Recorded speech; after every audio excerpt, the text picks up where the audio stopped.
Não, pode deixar, não tem problema não. É bom que a gente vê as duas coisas, e na gravação fica as duas coisas também. Certo, tá gravando. Então, para a gente é um prazer muito grande receber a Alessandra Barbosa. Obrigado, Alessandra, por aceitar o convite para falar aqui para a gente. Ela fez doutorado na UFPR em 2017, doutorado pelo qual ela recebeu o prêmio da SBF de melhor tese da área de física atômica molecular, e passou um tempo em Lisboa também, né, na Universidade Nova de Lisboa, e rapidamente virou professora na UFPR. Então, apesar de muito jovem, já está com uma carreira bastante interessante. A gente está muito feliz aqui de receber a Alessandra. Então, vai falar para a gente sobre interação de elétrons com moléculas cíclicas. Por favor, Alessandra, fique à vontade. Obrigada, Rodrigo, pelo convite. Obrigada, enfim, a todo mundo aí pela presença. Vocês já conseguem ver a minha tela, certo? Sim. Tá bom. Bom, beleza. Então, agora, quando eu estou aqui no modo apresentação, eu não consigo ver o chat, nem coisa nenhuma. Então, se acontecer qualquer problema, aí alguém precisa abrir o som para me avisar, tá bom? Então, vamos lá. Conforme o Rodrigo aí me apresentou, eu sou professora aqui da Universidade Federal do Paraná e eu vou comentar um pouco para vocês aí hoje sobre o problema da interação de elétrons de baixa energia com moléculas cíclicas, né? A nossa apresentação de hoje vai seguir mais ou menos aqui esse roteiro, então eu vou começar tentando dar aí uma motivação, fazer uma introdução de por que a gente estuda espalhamento de elétrons, em particular por essas moléculas cíclicas também.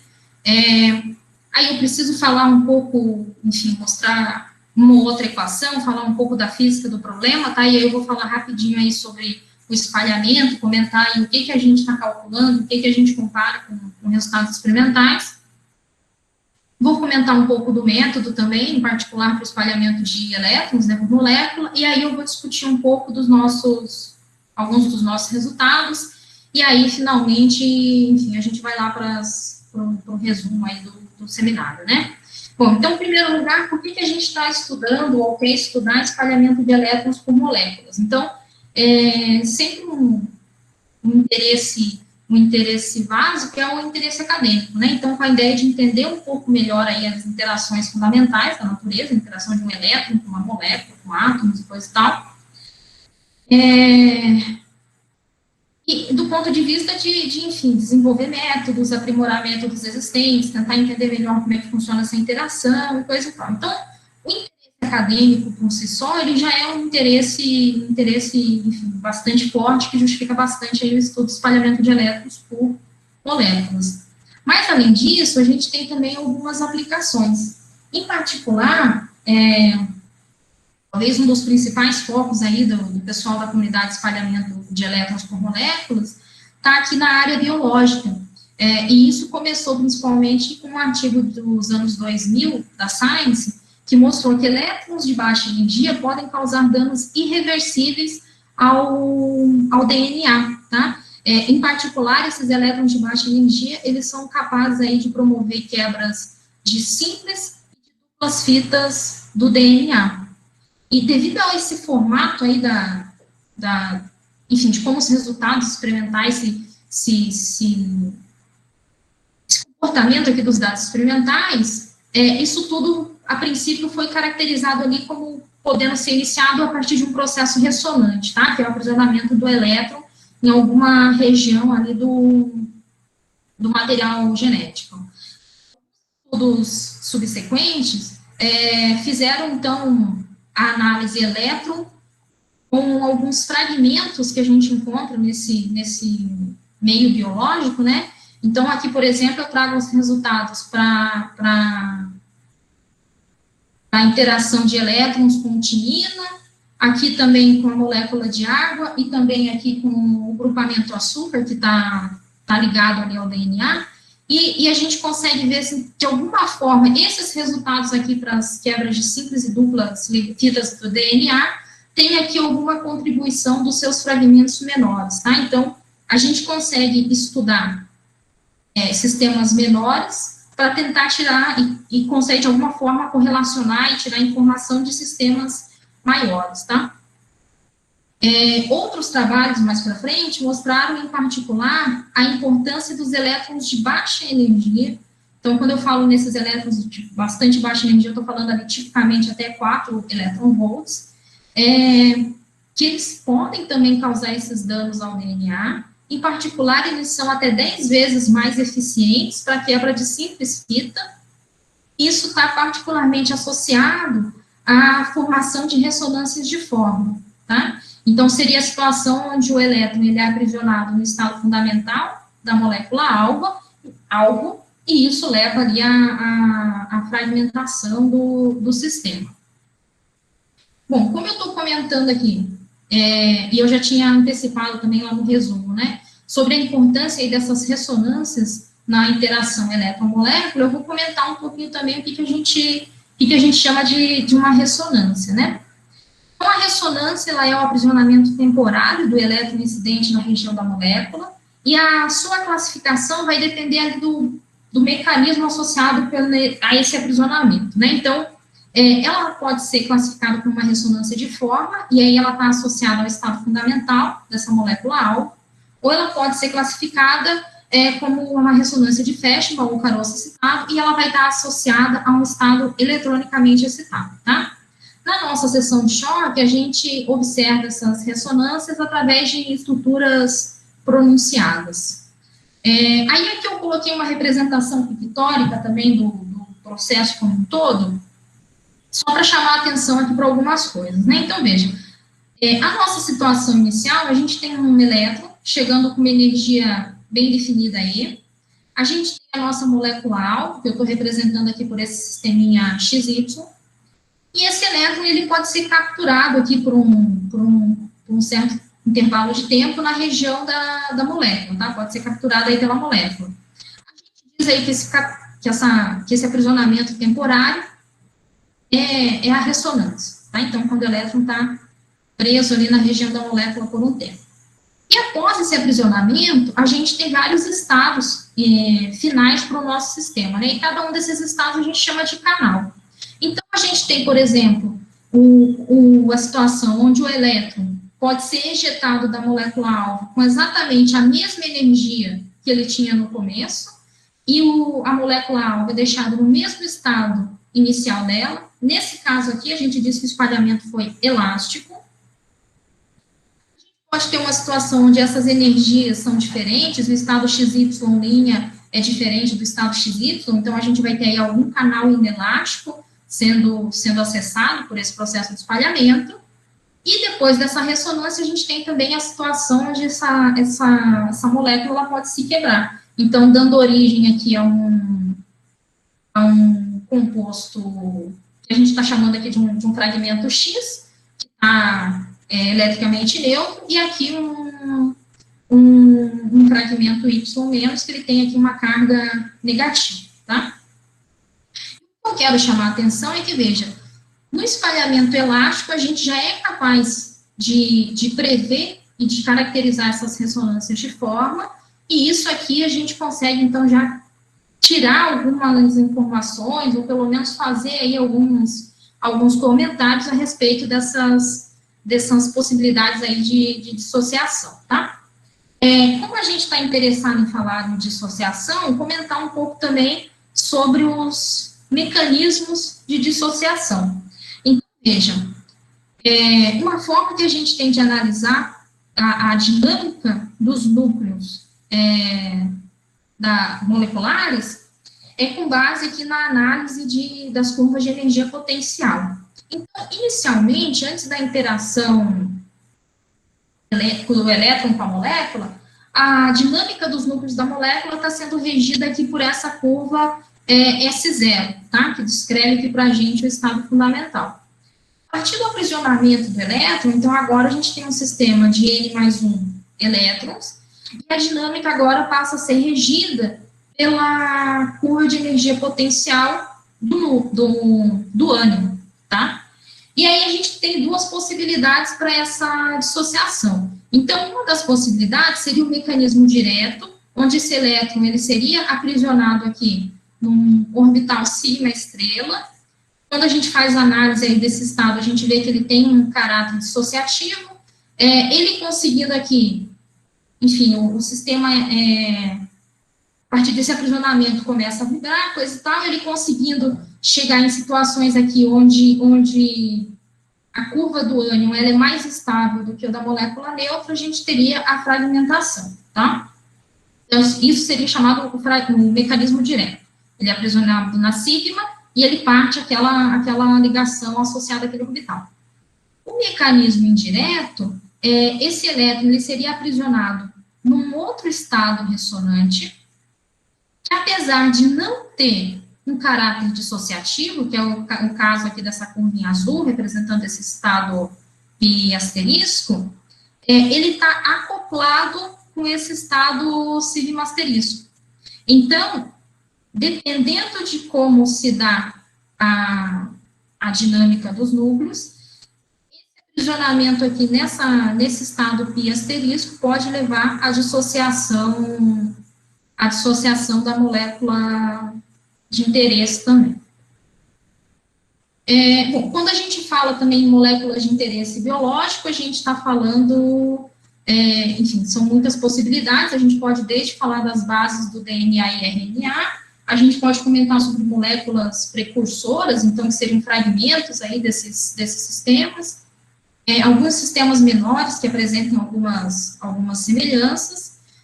Outro grupo de moléculas também muito estudado são as moléculas chamadas de radiosensibilizadores, que elas são usadas no tratamento de câncer por radioterapia, e também muita gente aí está estudando a influência do meio nesse processo de espalhamento, tá? Em particular, a gente tem colegas aqui na UFPR, em outras universidades também, que está estudando aí como que a presença de água afeta essa interação elétron-molécula. Bom, agora eu vou comentar um pouquinho sobre esse espalhamento, né, o que a gente está estudando. Então, quando a gente fala em espalhamento, a gente está considerando aqui a interação de um certo feixe de partículas que eu estou chamando de A, que tem uma energia bem definida, interagindo aqui com um certo alvo e sendo espalhado, a princípio, aí em todas as direções, né? Eu vou chamar a atenção aqui para o caso mais simples, que é o espalhamento por um potencial, só porque eu quero definir a amplitude de espalhamento, que é a grandeza que a gente calcula mesmo no nosso método, e eu quero definir também a seção de choque, que é o que a gente compara com os dados experimentais, tá? Então, o caso mais simples de espalhamento é o caso de espalhamento por um potencial, onde esse hamiltoniano ele é dado aqui pelo operador energia cinética, somado aqui com o potencial de interação.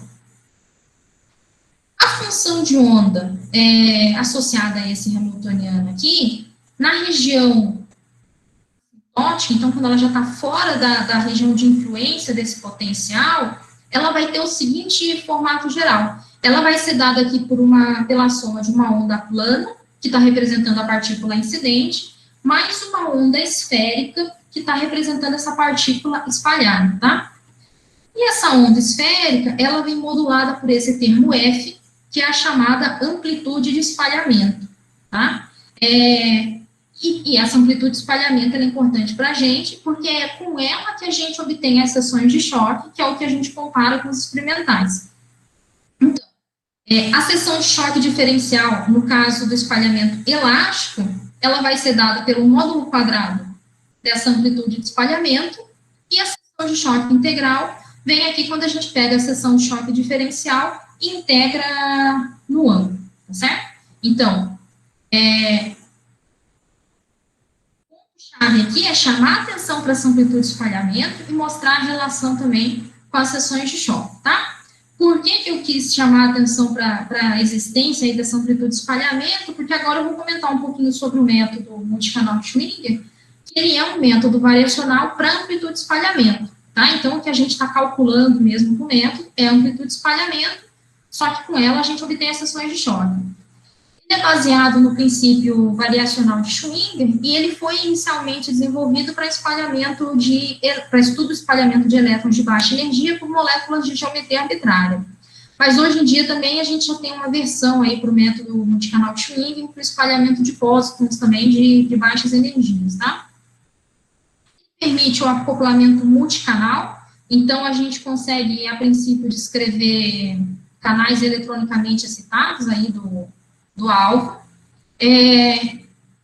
Outro ponto importante é que ele é um método de primeiros princípios, né? Então, os efeitos de troca nesse espalhamento eletromolécular, eles são incluídos aí através da antissimetrização da função de onda, e os efeitos de polarização do alvo, devido à presença desse elétron incidente, são incluídos através de excitações virtuais do alvo. Ele é implementado com funções de quadrado integrado, tá? Que isso ajuda, enfim, diminui o custo computacional, mas a gente tem um probleminha aí que ele não descreve muito bem as moléculas que têm momento de dipolo, mas a princípio a gente sabe contornar esse problema, né? Bom, também não vou entrar em detalhes nas equações do método, coisa e tal, mas eu quero só mostrar para vocês aqui a equação para amplitude de espalhamento, dada pelo método multicanal Schwing. Eu quero comentar sobre duas aproximações que a gente vai usar aqui para apresentar os resultados, tá? São as aproximações estático-troca e a aproximação estático-troca mais polarização. E essas aproximações, elas são definidas aqui pelas nossas funções de base, tá? Que são as funções usadas aqui para o espalhamento. No caso da aproximação estático-troca, a gente está considerando que a nuvem eletrônica da molécula-alvo está rígida, então ela não se deforma com a passagem do elétron do contínuo, do elétron de espalhamento. Essas configurações a gente escreve como sendo um produto antissimetrizado do estado fundamental da minha molécula-alvo por um orbital virtual que está representando o elétron de espalhamento, tá? No caso da aproximação estático-troca mais polarização, aí agora sim a gente permite que essa nuvem eletrônica se deforme com a presença do elétron do contínuo, que está trazendo então para a gente uma descrição mais realista do problema, tá certo? E essa deformação, ela vem quando a gente inclui no nosso espaço de configurações termos que são construídos como produto, de novo aqui antissimetrizado, de excitações virtuais simples da molécula-alvo por um orbital que está representando um orbital vazio que representa esse elétron ali do contínuo, tá? Então, só chamar a atenção para isso, tá? A gente vai apresentar alguns resultados aqui na aproximação estático-troca e também a gente tem a estático-troca mais polarização. Em particular, se a gente estiver falando em energias tipicamente acima de 15, 20 eletronvolts, a aproximação estático-troca já é uma aproximação razoável. Mas quando a gente está com energias mais baixas, então, em particular, aquelas energias até 4, 5 eletronvolts, que a gente quer caracterizar direitinho aquelas ressonâncias de forma, aí a gente precisa descrever corretamente esses efeitos de polarização, tá bom? Bom, agora aqui o primeiro conjunto de resultados que eu quero mostrar para vocês são os resultados que a gente obteve aqui para o clorobenzeno.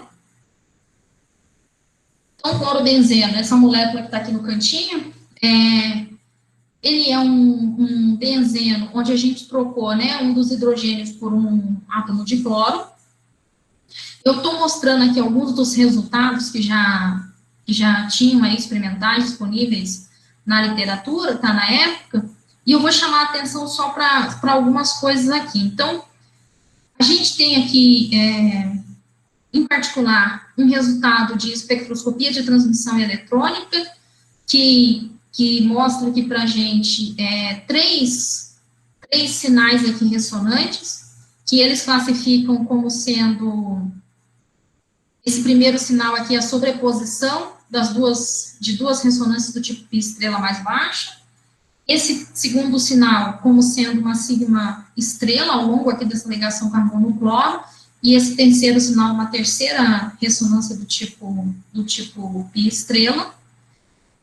Aqui tem uma seção de choque total, também que tem aqui alguns sinais, algumas estruturas que indicam sinais ressonantes, que a gente vai comparar também com os nossos dados. Mas eu quero chamar a atenção também para esse artigo aqui, do grupo lá do professor Michael Allen, onde eles analisaram aí essa interação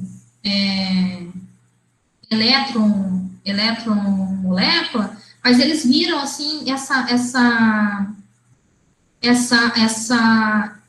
eles determinaram esse espectro em particular olhando para alguns modos vibracionais específicos, tá? E o que eles observam é o seguinte, ó, dependendo do modo que eles estão analisando, eles veem somente um sinal, uma estrutura, indicando esta ressonância aqui um pouco abaixo de 1 elétron-volt, que está em acordo com esse resultado aqui de espectroscopia de transmissão eletrônica, mas dependendo do modo vibracional que eles estão analisando, eles conseguem ver um segundo sinal que faz com que desacople essa segunda ressonância, tá?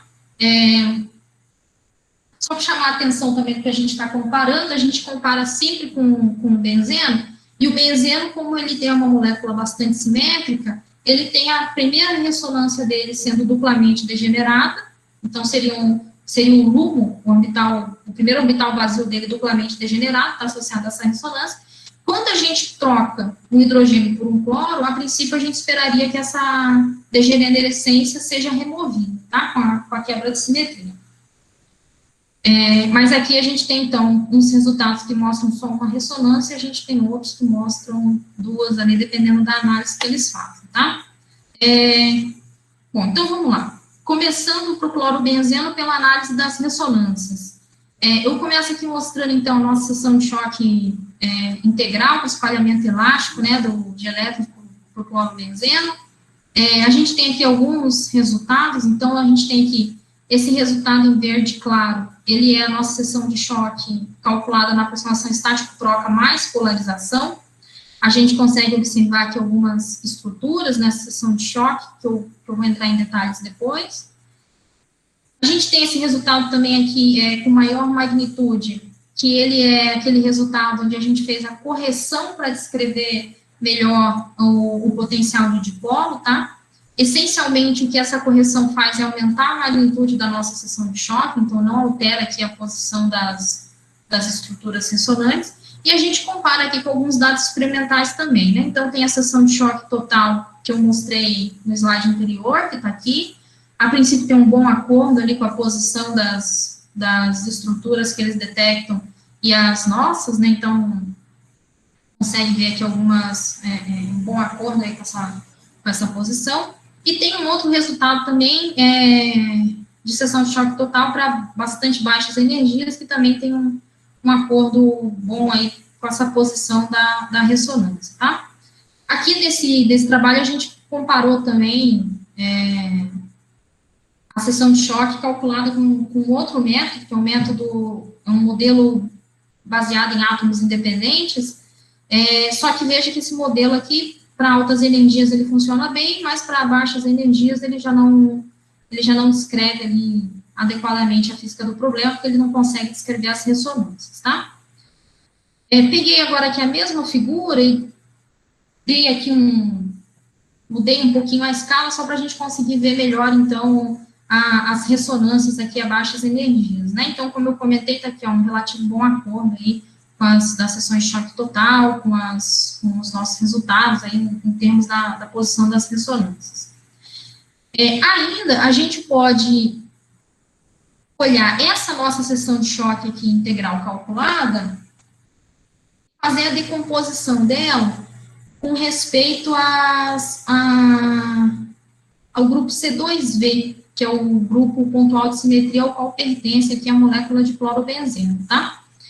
Quando a gente faz isso, a gente consegue vir para cada estrutura aqui na nossa seção de choque integral e dar seu correspondente aqui na decomposição por simetria. Então, por exemplo, a gente consegue vir e perceber que essa primeira estrutura aqui, ela está associada à sobreposição dessa ressonância que está presente na simetria A2 com essa ressonância aqui que está presente na simetria B1, tá?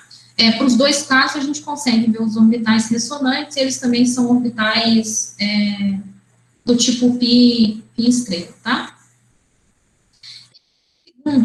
Essa segunda estrutura, esse segundo pico, ele está associado com o aprisionamento do elétron aqui nesse orbital do tipo sigma estrela, que é esse orbital ao longo da ligação carbono-cloro que a gente tem indicado aqui, e essa ressonância está presente aqui na representação irredutível A1. E essa terceira estrutura está relacionada aqui com essa ressonância estrela também na simetria B2, em torno aqui de 5,5 eletronvolts. Então, a gente consegue, enfim, para esse sistema, a gente conseguiu detectar aí as posições das ressonâncias e a gente consegue comparar também com os dados experimentais e coisa e tal. Chamar a atenção de novo, né? A gente tinha aquele conjunto de dados experimentais ali que mostravam essas duas primeiras ressonâncias desacopladas, e no nosso caso aqui elas estão na mesma energia, mas isso é em particular porque a gente está fazendo esse cálculo aqui usando a aproximação de núcleos fixos, tá? Então, se a gente, fazendo a dinâmica vibracional dessa molécula, a gente consegue aí desacoplar essas duas ressonâncias. Além dessa análise aí do espectro de ressonâncias do clorobenzeno, eu queria comentar também um pouco sobre as nossas seções de choque diferenciais para esse sistema, né?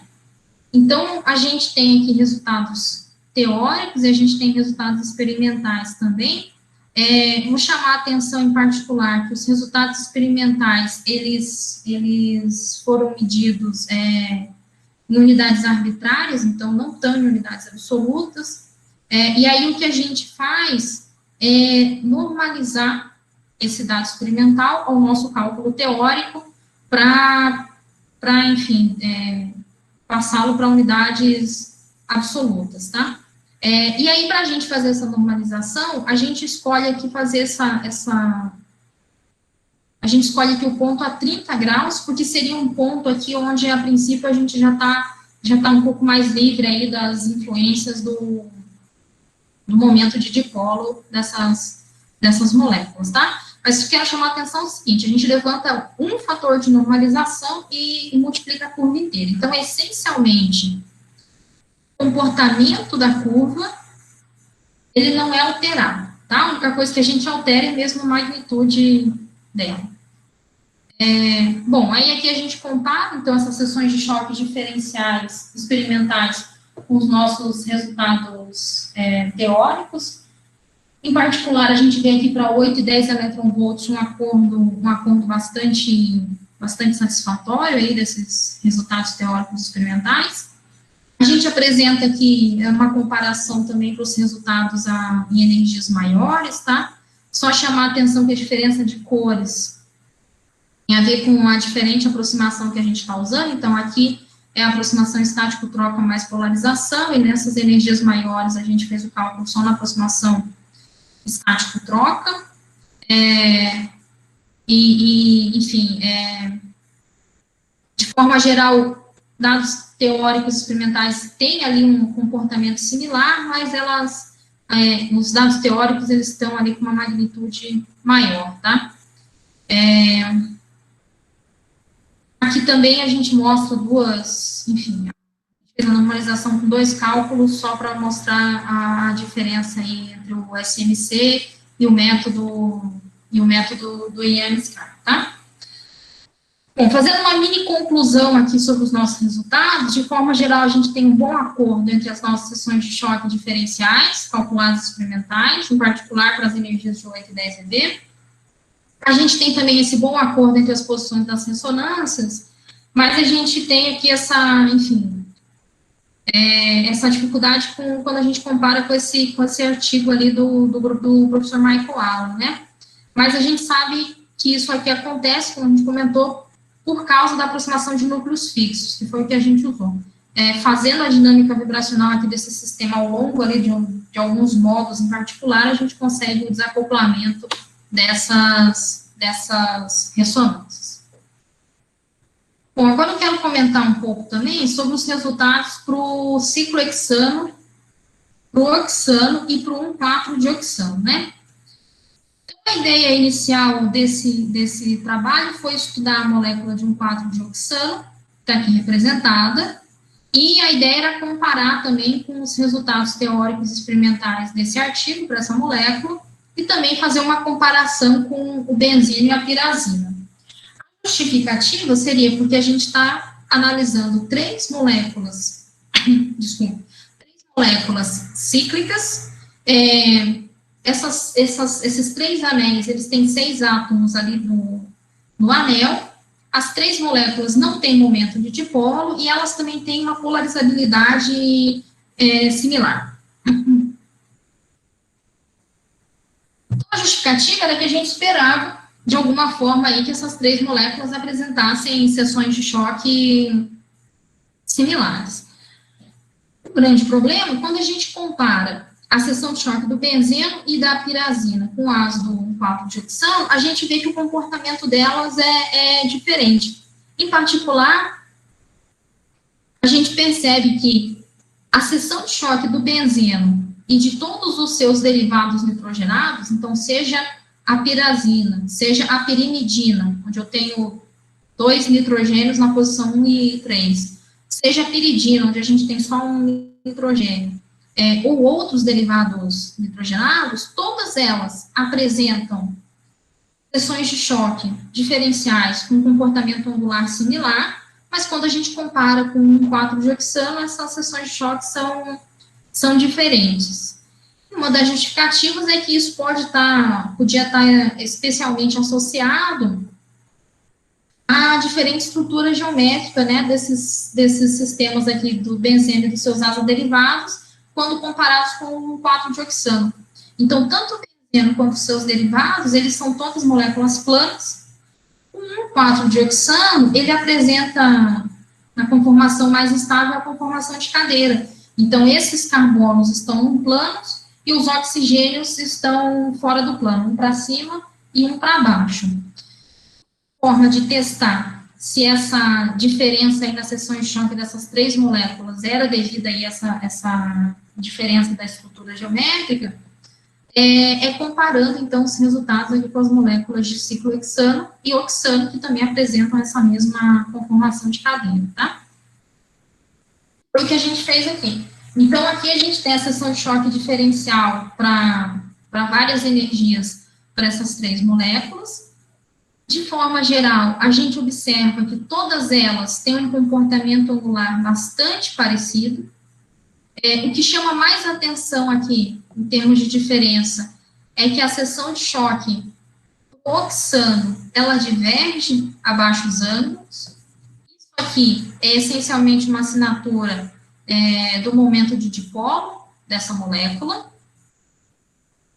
A gente tem também essa diferença aqui nessas energias entre 8,5 e 10 eV, que eu já vou comentar o motivo, então, dessas seções de choque serem diferentes. Mas, de forma geral, quando a gente compara, enfim, os 3 sistemas, a gente tem um bom acordo entre elas, tá?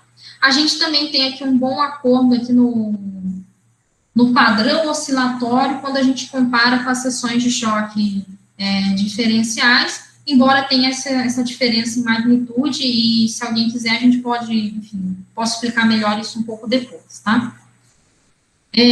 Bom, além dessa análise da seção de choque diferencial, a gente analisou também a seção de choque integral para esses 3 sistemas. E a gente observa que existe uma certa similaridade entre todos eles, então, em particular, tem aqui uma certa estrutura entre 9 e 10 eV. A gente tem essa forte diferença aqui para baixas energias, né, em particular para o oxano, isso aqui, de novo, associado ao momento de dipolo. Para baixas energias, tanto o 4-dioxano quanto o ciclohexano, eles apresentam um mínimo de Ransauer-Townsend aqui, então é como se a molécula ela fosse transparente para esse elétron espalhado ali numa certa energia. Eu não trouxe a figura aqui para entrar em detalhes exatamente qual é a energia, mas a gente achou essa energia ali em torno de 0,05, 0,1 elétron-volt.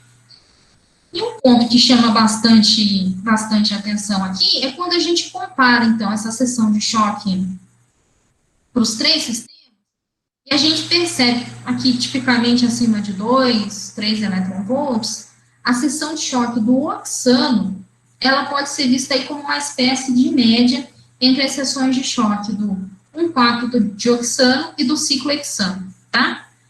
Isso é interessante porque a gente pode ver o oxano como sendo assim, de um ponto de vista mais simplificado, mais pictórico, né, a gente pode ver esse oxano como sendo aí a parte de cima do 1,4-dioxano e a parte de baixo, vamos assim dizer, do ciclohexano.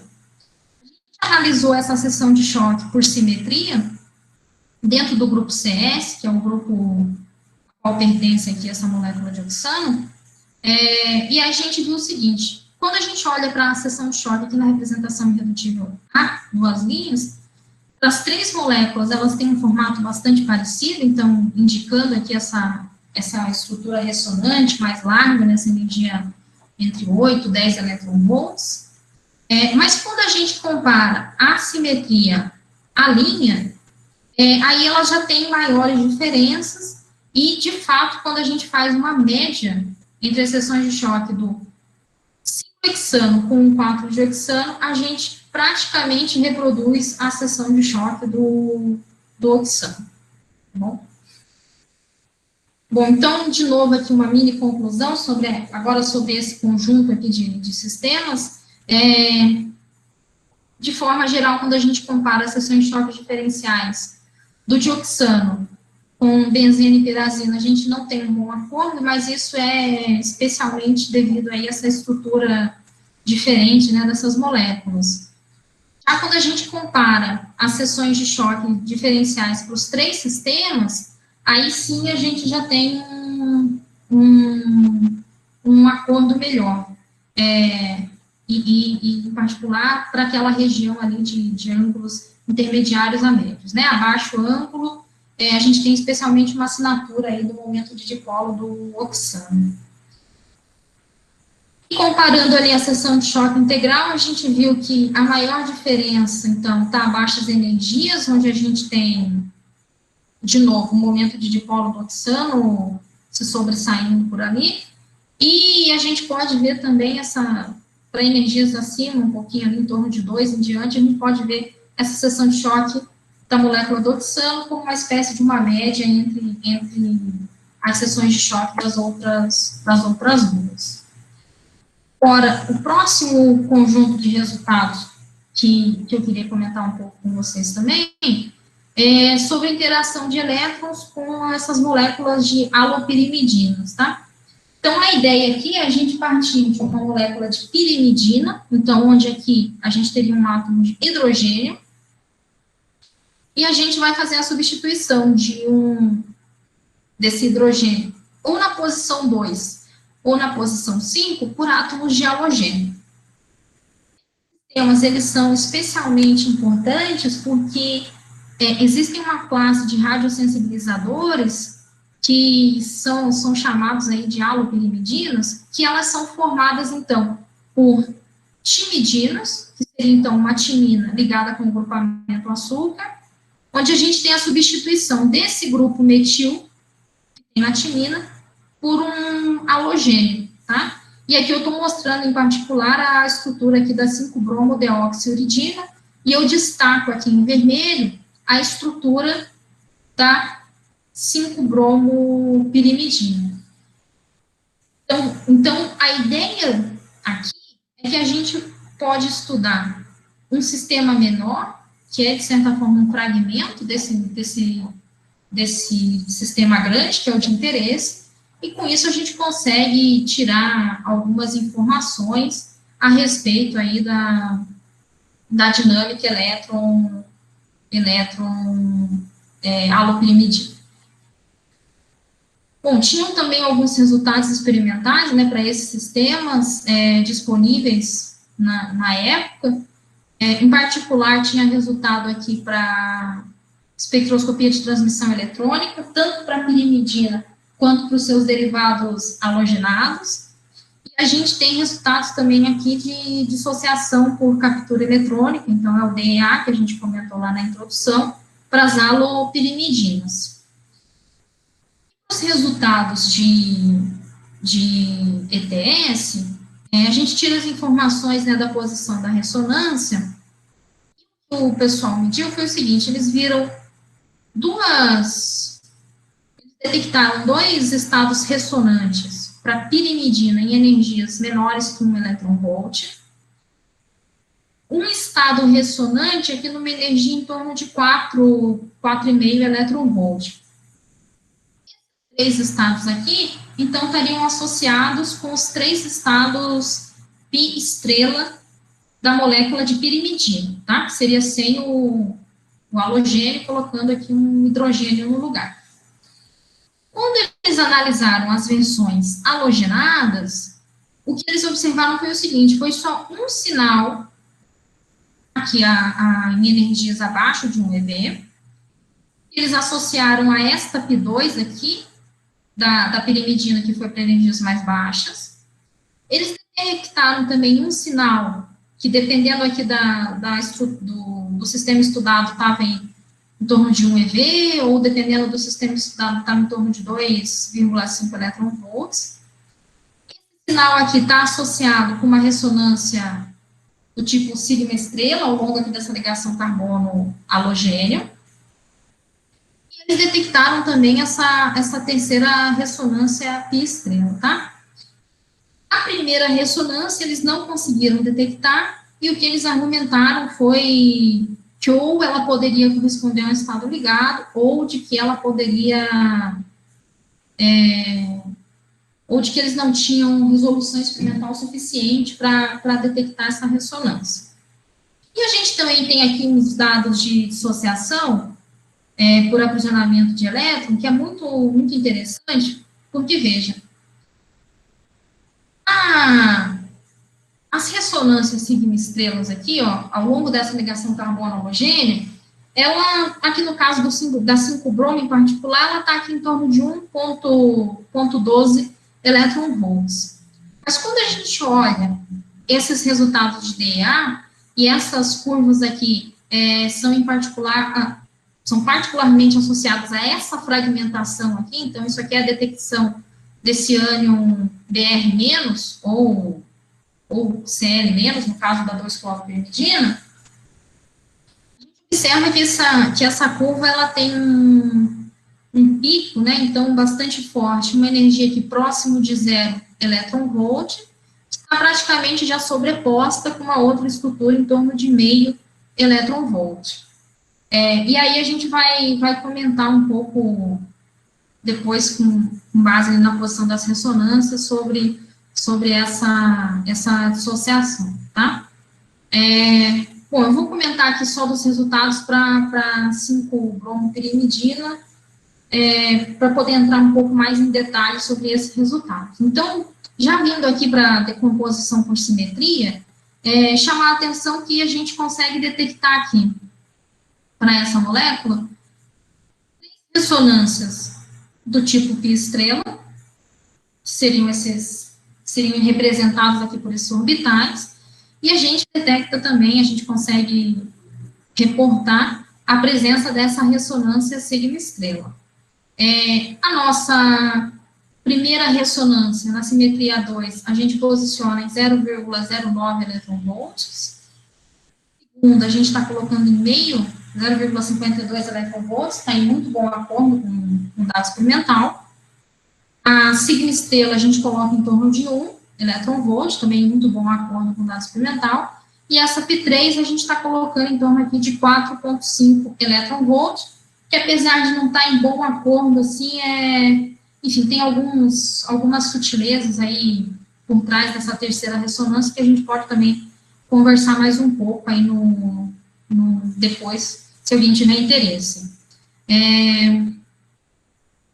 E aí, eu vou chamar a atenção, então, para o seguinte, né, veja, a gente consegue mostrar essa primeira ressonância, algo que os experimentais não viram, e, em particular, a gente vê que essa ressonância, ela é mesmo muito, muito estreita.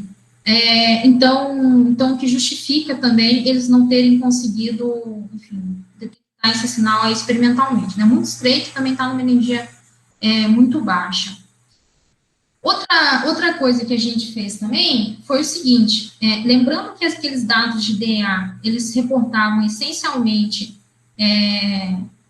sinais para essa quebra aqui da ligação carbono-bromo, né, para energias próximo de 0 e em torno de meio eletronvolt, a gente resolveu analisar também esses estados do ânion, Então, a gente mapeou esses estados do ânion, tanto do Pi1 asterisco, quanto da Pi2, quanto da sigma, ao longo de diferentes estiramentos ou compressão aqui da ligação carbono-bromo.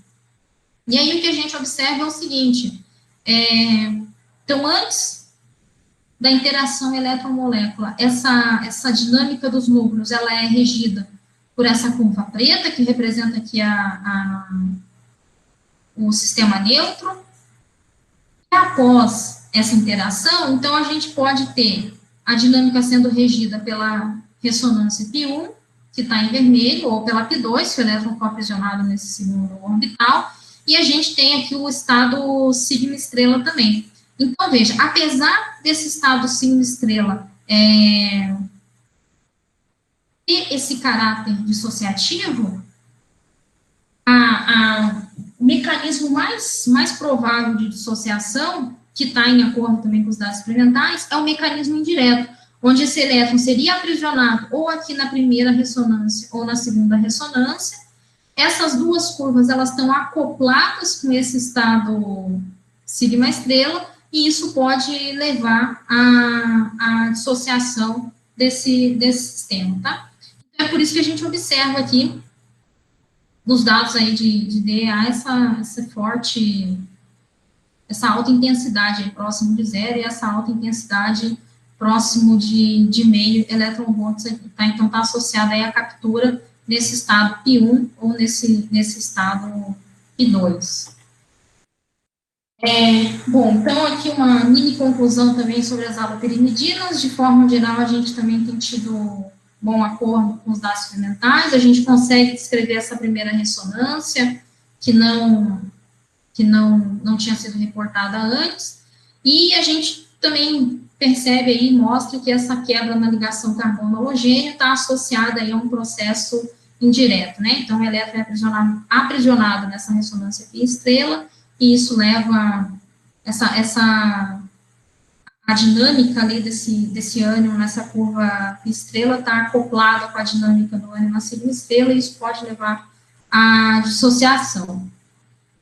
Finalmente, para a gente encerrar, eu vou comentar um pouco também sobre os resultados para a prolina, que é essa molécula de aminoácido que está mostrada aqui.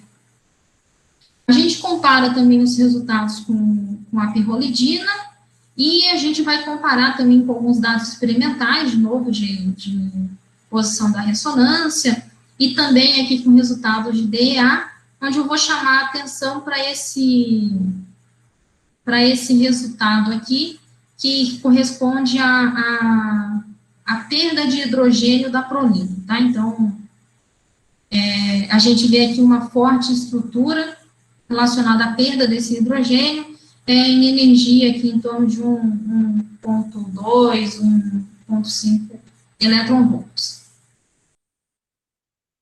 Bom, então aqui a gente tem a seção de choque integral, a gente consegue já tirar informação aqui sobre algumas estruturas que aparecem nessa seção de choque da prolina, né, em particular uma estrutura aqui em torno de 1,7 eletronvolts, que está associado com a ressonância Pi estrela, relacionada aqui a esse orbital centrado no grupo carboxílico da prolina.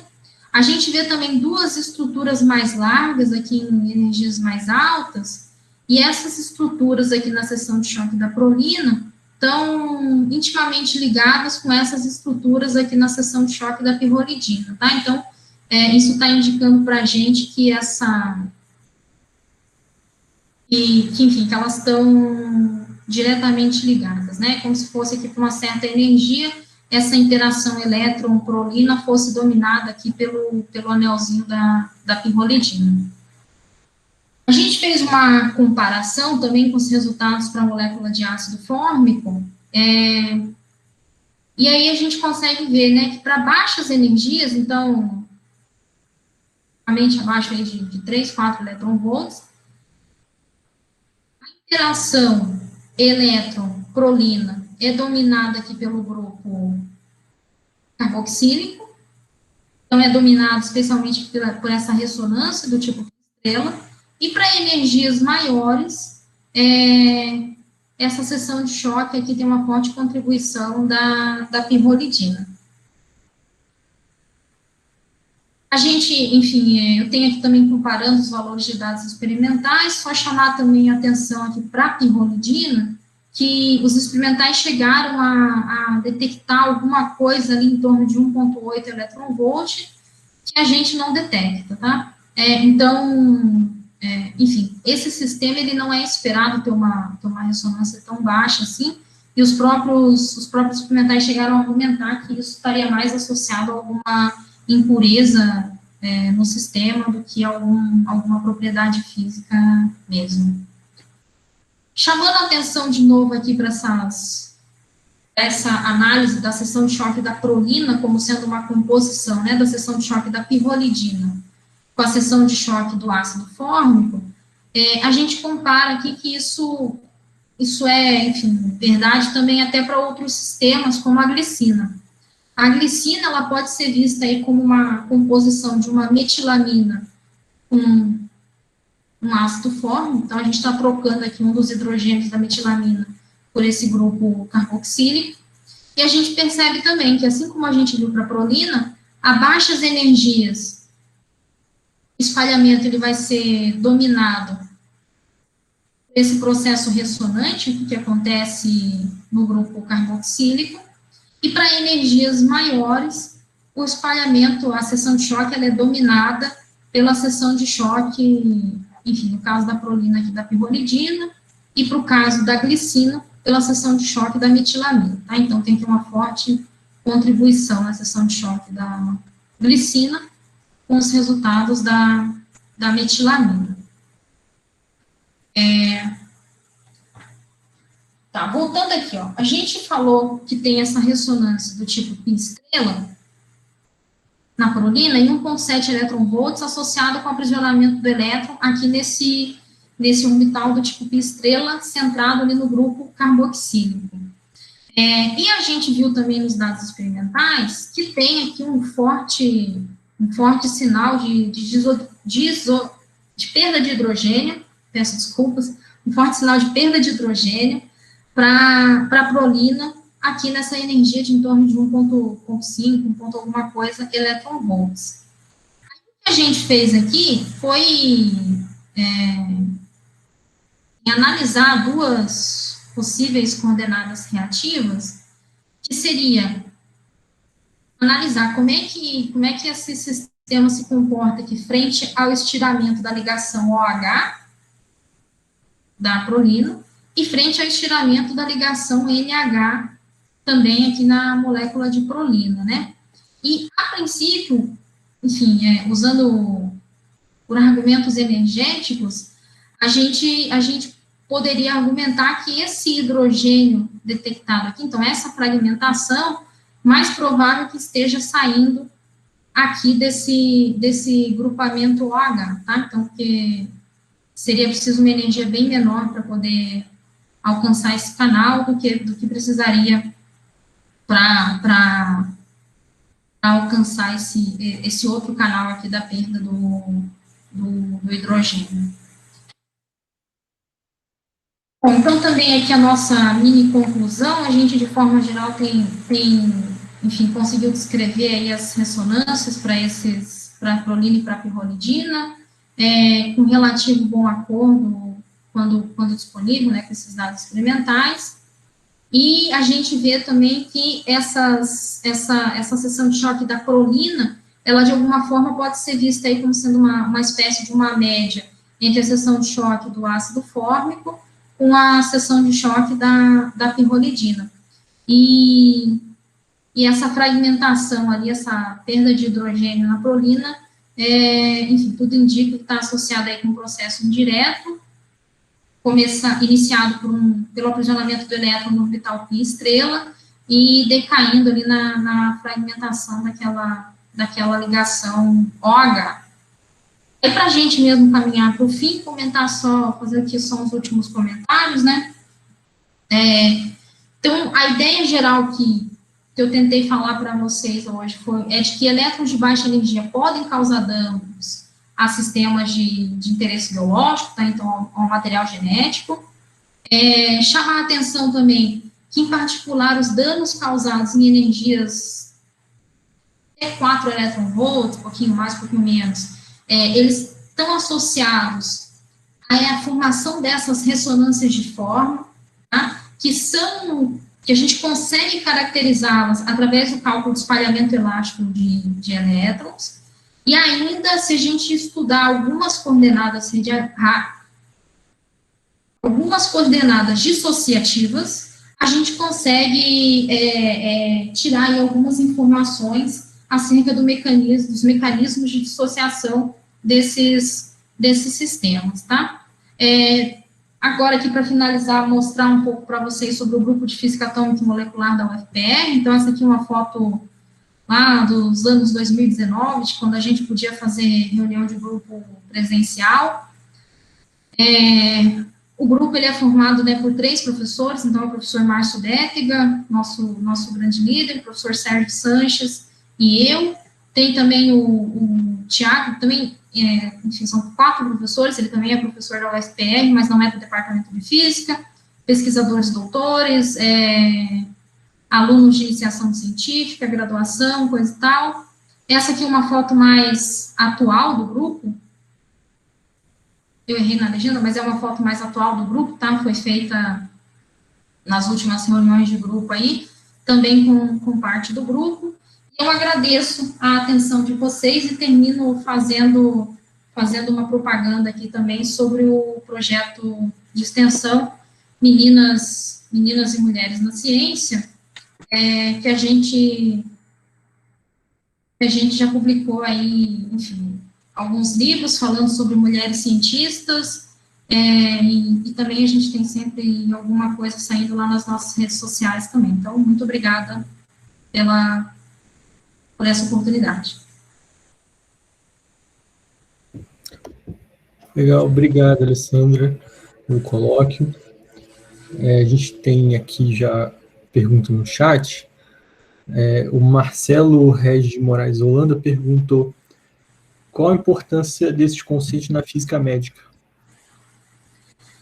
Qual é a importância, né? Então veja, eu esqueci de comentar, ali na parte da motivação, eu esqueci de comentar o seguinte: o principal interesse que a gente tem em estudar essa interação de elétrons de baixa energia com essas moléculas e ver quais são os danos, é porque a gente sabe que a radiação, interação de radiação com material biológico, ele vai provocar danos, certo? E boa parte desses danos, ele não vem de um processo direto dessa interação da radiação, mas sim de processos indiretos. Então, seria a interação de subprodutos dessa interação da radiação com o material biológico que vai causar esse dano. E desses subprodutos, o mais abundante são esses elétrons de baixa energia. Então, é por isso, em particular, que a gente tem interesse em analisar os danos causados por esses elétrons de baixa energia ao material genético, tá? Em particular, porque os elétrons de baixa energia são os subprodutos da interação da radiação ionizante com material biológico. Ficou claro. Lucas, Sigur? Oi. Tá, na verdade, tem 2 perguntas. Uma curiosidade mesmo, que quando você está falando lá dos análogos do benzeno, você falou que tinha uma diferença, né? Mostrou lá a diferença dos pontos experimentais para a curva teórica, falou que tinha uma explicação, eu fiquei curioso de saber qual é a explicação. A outra pergunta, na verdade, é uma que já vem de uma discussão nossa já mais antiga até, que o modelo teórico, né, que você aplica, ele costuma ir até 15 eletronvolts, tem alguns lugares que as curvas vão até 20 eletronvolts, outros vão até 12 eletronvolts. Mas, ainda mais essas moléculas, né, orgânicas, a partir de uns 10 eletronvolts, outros fenômenos além do dissociative electron attachment, de seção de choque de espalhamento elástico, começam a aparecer e vão se tornando cada vez mais relevantes, né? Ionização, e, principalmente ionização, né, e fragmentações decorrentes disso. Como é que, assim, aí nessa competição, o modelo continua válido para essa faixa? Os dados experimentais que você chegou a mostrar em alguns casos também, eles são exclusivos para esses fenômenos, aí você compara, e se tivesse um outro modelo que pudesse juntar com esse, que desse potencialização, teria um quadro mais completo para qualquer faixa de energia? Se pudesse comentar um pouco a respeito disso, eu agradeceria, de novo. Obrigada, Lucas, pela pergunta. Eu vou começar tentando falar, então, da primeira pergunta, da seção de choque diferencial, e depois eu tento responder essa, tá? Eu não lembro se era aqui no clorobenzeno ou se foi aqui que eu comentei disso. Mas eu acho Foi. Em particular sobre essa diferença em magnitude aqui, né? Essa diferença em magnitude está especialmente relacionada com a tua segunda pergunta também, que é sobre a presença dos outros canais que já começam a competir aqui nessa faixa de energia. Então, quando eu mostro essa seção de choque experimental, essa seção de choque experimental, ela é uma seção de choque diferencial elástica. Mas nessa faixa de energia, a gente já tem outros canais competindo aqui nessa interação elétron-molécula.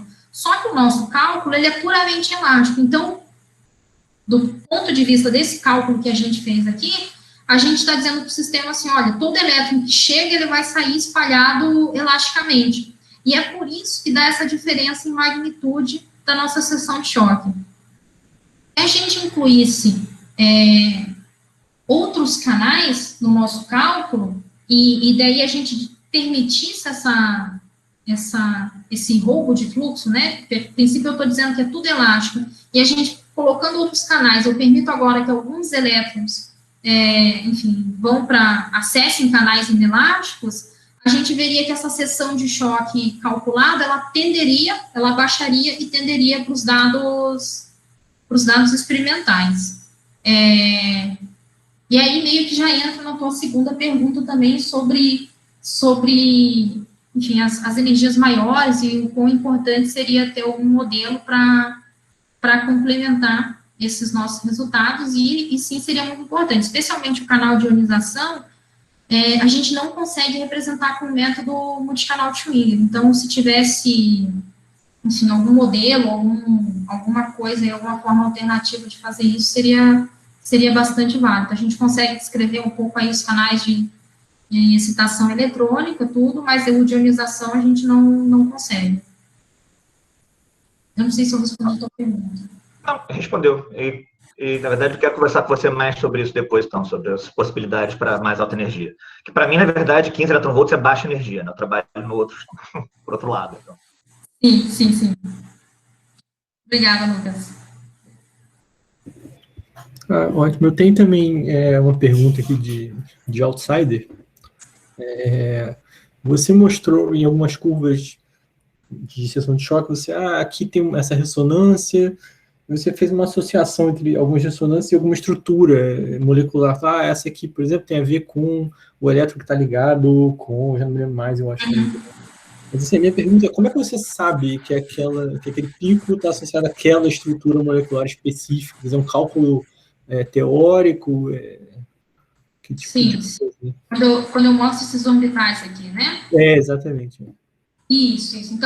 Então, enfim, existem duas formas, a princípio, que a gente pode associar essas estruturas a esses orbitais específicos. Então, a forma mais simples e mais barata é a gente fazer um cálculo de estrutura eletrônica e a gente consegue, né, determinar esses orbitais e a gente vê que eles estão diretamente relacionados a essas estruturas.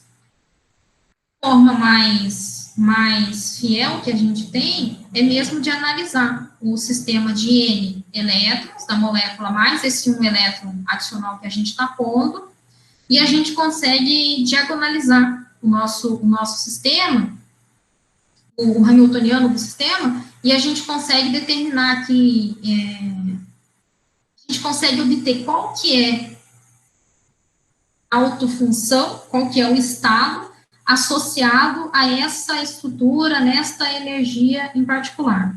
que geralmente também correspondem a esses orbitais com esse caráter, né, ou estrela ou sigma estrela. Entendi. Como a gente ainda não tem outra pergunta, eu vou aproveitar para fazer outra também. No caso, claro que estudar estrutura molecular já é um assunto por si só, né? Mas, por exemplo, em alguns casos, como acho que no caso da halopimidina, se eu não me engano, você associou a radiosensibilizantes, radiosensibilizadores e tal. Tem uma razão particular para você estudar, por exemplo, clorobenzeno ou dioxano, alguma aplicação, alguma propriedade particular?